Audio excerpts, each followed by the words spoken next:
Bernard Clavel, L'homme du Labrador, chapitre 9. Chez Joss, ils n'ont trouvé qu'une petite femme replète, dont le corsage à fleurs semblait prêt à craquer. Avec des gestes ronds qui ouvraient et refermaient des fossettes partout, elle leur a expliqué qu'elle venait de reprendre le bar depuis 2 mois. Monsieur Joss était mort du foie.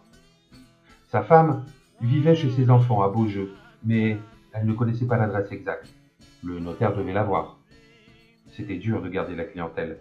Une femme seule dans le quartier. Les hommes n'aimaient pas ça. Ou alors, ils aimaient trop, et ça la dégoûtait. Son Fernand était mort des suites de guerre. Un monologue interminable, interrompu 10 fois par des clients, et toujours repris n'importe où, sur le même ton. Elle avait seulement promis d'appeler le notaire pour connaître l'adresse. Freddy a bu un blanc cassé, Nelly un café. Puis ils sont repartis, un peu déçus, avec cette infime lueur d'espoir accrochée à l'idée du notaire. S'il le faut, j'irai à Beaujeu, a déclaré Freddy. Et crois-moi, la mère Joss, je la retrouverai, même sans adresse. Ils ont tout de même visité quelques bars du quartier. Vers midi, ils ont mangé un tablier de sapeur et du gratin dauphinois dans un restaurant des Halles.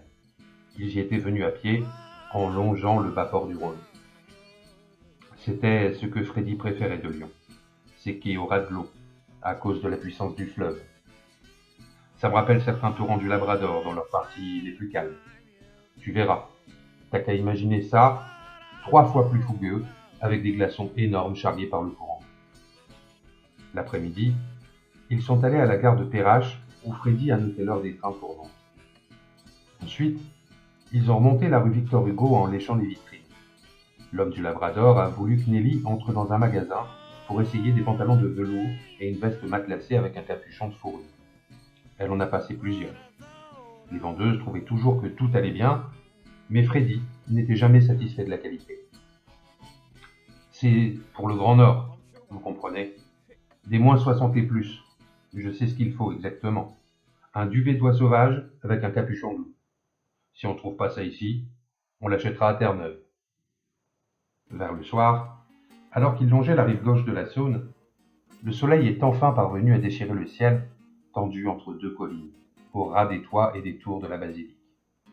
Une trouée guère plus large qu'un puits, tout un rayon glacial à piquer vers le plomb des eaux mortes. Ils sont restés un moment à contempler cette lumière. Freddy a murmuré : « Est-ce que tu crois aux signes que nous adresse le ciel ? » Bon, moi, tu sais, les bondieuseries, je te parle pas de ça. Moi non plus, je crois pas à ces choses, mais le grand mystère, l'avenir inscrit quelque part et qui nous adresse un signe, c'est autre chose. À l'instant précis où cette lueur est apparue, je pensais au détroit d'Ongdo, où j'ai navigué avant d'aborder au Labrador.